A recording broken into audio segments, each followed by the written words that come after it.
मराठा आरक्षण उपसमितीचे अध्यक्ष राधाकृष्ण विखे पाटील यांनी अंतरवाली सराटीमध्ये मनोज जरांगे यांची भेट घेतली। मराठा आरक्षण जीआर निघाल्यानंतर राज्यभरात किती कुणबी प्रमाणपत्र वाटप झाले, त्याचबरोबर मराठा आरक्षण जीआरला होणारा विरोध यावर विखेंनी जरांगे यांच्यासोबत चर्चा केली।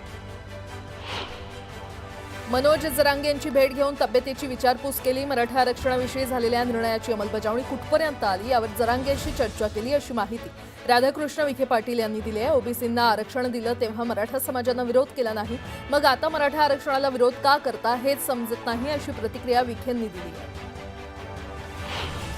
बेस्टच्या संघटना बांधणीकडे उद्धव ठाकरेंचं त्यांनी लक्ष वळवलेलं आहे। उद्धव ठाकरेंच्या उपस्थितीमध्ये बेस्ट कामगार सेनेचा मेळावा पार पडणार आहे। शिवसेना भवनात संध्याकाळी 5 वाजता ते पदाधिकाऱ्यांना मार्गदर्शन करणार आहे। उद्धव ठाकरेंच्या छत्रपती संभाजीनगरमधील मोर्चा आधीच उपमुख्यमंत्री एकनाथ शिंदे संभाजीनगर दौऱ्यावर जाणार आहेत आणि 10 ऑक्टोबर रोजी एकनाथ शिंदे छत्रपती संभाजीनगरच्या दौऱ्यावर असून ते दौऱ्यामध्ये या पूरग्रस्तांच्या मदतीसाठी काही महत्त्वाच्या घोषणा करण्याची शक्यता आहे। संजय राऊतांच्या डोक्यावर परिणाम झाल्याची टीका राधाकृष्ण विखे पाटलांनी केली। आत्ताच्या सरकारनं 32,000 कोटींचं पॅकेज दिलं, तुमच्या काळात तुम्ही घरात बसून होते, असंही विखे म्हणाले। शरद लाड यांनी भाजपमध्ये पक्षप्रवेश केलाय। भाजप प्रदेशाध्यक्ष रवींद्र चव्हाण यांच्या उपस्थितीत हा पक्षप्रवेश संपन्न झाला। देवेंद्र फडणवीसांच्या नेतृत्व गुणांनी प्रभावित झाल्यानं भाजपमध्ये प्रवेश केल्याची भावना त्यांनी व्यक्त केली।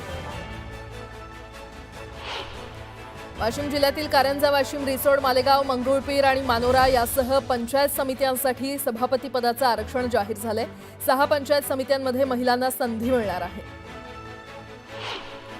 ज्या ठिकाणी निधी शिल्लक असेल तो दुसऱ्या खात्यासाठी वळवला जातो, अशी माहिती गिरीश महाजन यांनी दिली आहे। तर दिवाळीमध्ये सर्व लाडक्या बहिणींना हप्ता मिळणार आणि शेतकऱ्यांना देखील मदत देणार असल्याचं महाजन यांनी सांगितलं। भिवंडीच्या 308 जिल्हा परिषदेच्या शाळेमध्ये 195 शिक्षकांची पदरिक्त आहेत आणि यावरून खासदार सुरेश म्हात्रेंनी नाराजी व्यक्त केली आहे। शिक्षकांच्या बाबतीत शासनाचं गणित चुकीचं असल्याची टीका त्यांनी केली।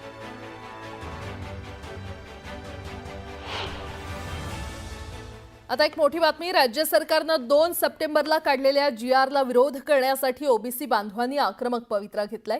मुंबई ते नागपूर आंदोलनाचा धडाकाच लावण्यात आलेला आहे। नागपूरमध्ये शुक्रवारी ओबीसींचा मोर्चा आयोजित करण्यात आलेला आहे। तर 2 सप्टेंबरचा जीआर हा काळा जीआर असल्यानं तो रद्द करण्यासाठी आंदोलन तीव्र करण्याचा इशारा विजय वडेट्टीवार यांनी दिलाय। यशवंत स्टेडियम इथपासून हा मोर्चा सुरू होणार आहे।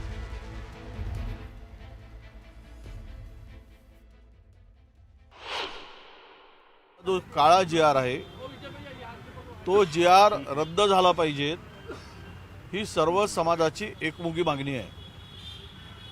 ज्या प्रमाणामध्ये घुसखोरी करण्यासाठी सरकारने, महायुतीच्या सरकारनं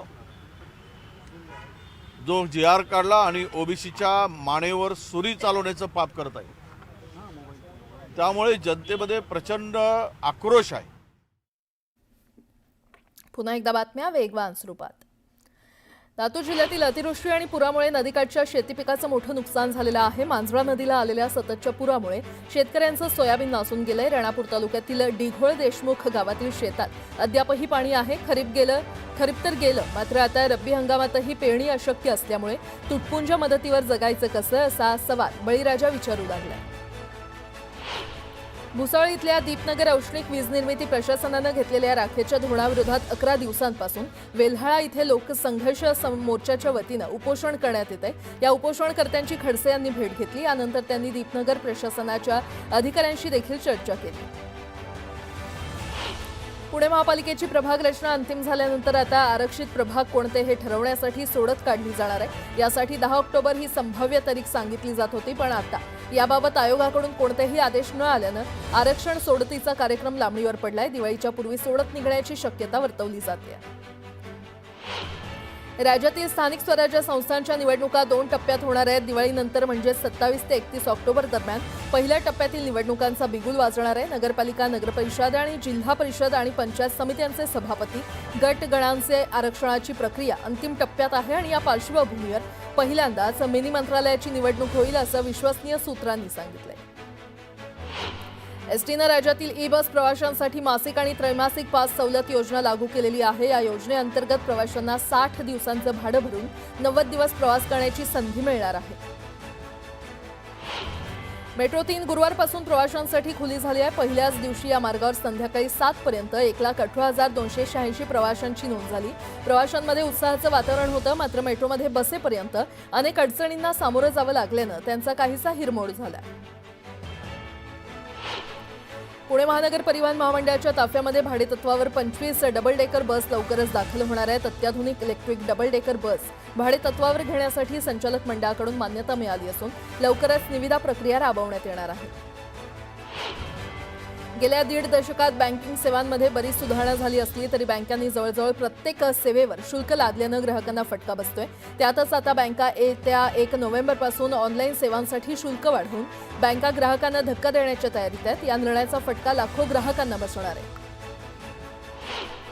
म्हाडाच्या कोकण मंडळातर्फे ठाणे शहर आणि वसई येथील विविध गृहनिर्माण योजनेअंतर्गत उभारण्यात आलेल्या 5,354 सदनिका आणि ओरोस कुळगाव बदलापूर येथील 77 भूखंड विक्रीकरता 11 ऑक्टोबर रोजी लॉटरी काढण्यात येणार आहे। ठाणे येथील डॉक्टर काशीनाथ घाणेकर नाट्यगृहात उपमुख्यमंत्री आणि गृहनिर्माण मंत्री एकनाथ शिंदे यांच्या हस्ते लॉटरी काढण्यात येईल। महावितरणाच्या कार्यक्षेत्रामध्ये खासगी कंपन्यांना वीज वितरणाचा परवाना देण्यात येऊ नये या प्रमुख मागणीसह अन्य मागण्यांसाठी वीज कामगार संघटनांनी पुकारलेल्या राज्यस्तरीय 3 दिवसीय संपात पहिल्याच दिवशी 70% कामगार सहभागी झाले। महावितरणाकडून वाटाघाटीसाठी कोणत्याच हालचाली नसल्यानं संप सुरूच राहणार आहे। तलावातून मुंबईला आवश्यक पाणी पुरवठा होत असतो, मात्र अनेकदा गळतीमुळे कमी दाबानं पुरवठा होत असतो। यासाठी महापालिकेनं जलवाहिन्यांची कामं करण्याचं ठरवलंय। यासाठी 5,17 लाख रुपये खर्चाचे नियोजन केलं असून दिवाळीनंतर या कामाला सुरुवात होणार आहे। चांदीच्या दरात मोठी वाढ होते। काल 6,000 चांदीचे दर वाढून तो 1,63,000 रुपये प्रति किलोवर जाऊन पोहोचला। विशेष म्हणजे आठवड्याभरात दुसऱ्यांदा चांदीच्या किमतींनी इतकी तीव्र वाढ दाखवली आहे। वैमानिकांच्या प्रशिक्षणासाठी वापरण्यात येणाऱ्या सिम्युलेटरमध्ये त्रुटी असल्याचा ठपका ठेवत देशातील अव्वल विमान कंपनी असा लौकिक असलेल्या इंडिगोला डीजीसीएनं 20 लाख रुपयांचा दंड ठोठावलाय। दौंड तालुक्यातील देऊळगाव राजे परिसरात सापळा रचून परराज्यातून आणलेला 18,88,000 रुपयांचा अवैध मद्यसाठा जप्त करण्यात आलाय। या प्रकरणी मुख्य सूत्रधार महावीर लाला रानगट याच्यासह तिघांना अटक करण्यात आली आहे। कॉपी केल्याच्या संशयावरून शिक्षिकेनं केलेल्या अपमानामुळे नवी मुंबईतील विद्यार्थिनीनं आत्महत्या केली होती। या घटनेचा निषेध करत शिक्षिकेवर कारवाईच्या मागणीसाठी कॅन्डल मार्च काढण्यात आला।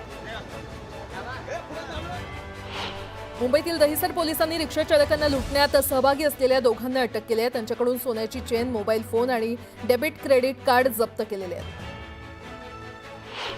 भिवंडी शहरातल्या गायत्रीनगर परिसरातील फातिमानगर, आझादनगर, पिराणीपाडा, झोपडपट्टी परिसरात अनधिकृतपणे प्रसूती आणि उपचार करणाऱ्या 4 महिलांवर पालिकेनं धडक कारवाई केली आहे। कोणताही वैद्यकीय परवाना नसताना अवैधपणे प्रसूती आणि महिलांवर त्या उपचार करत होत्या।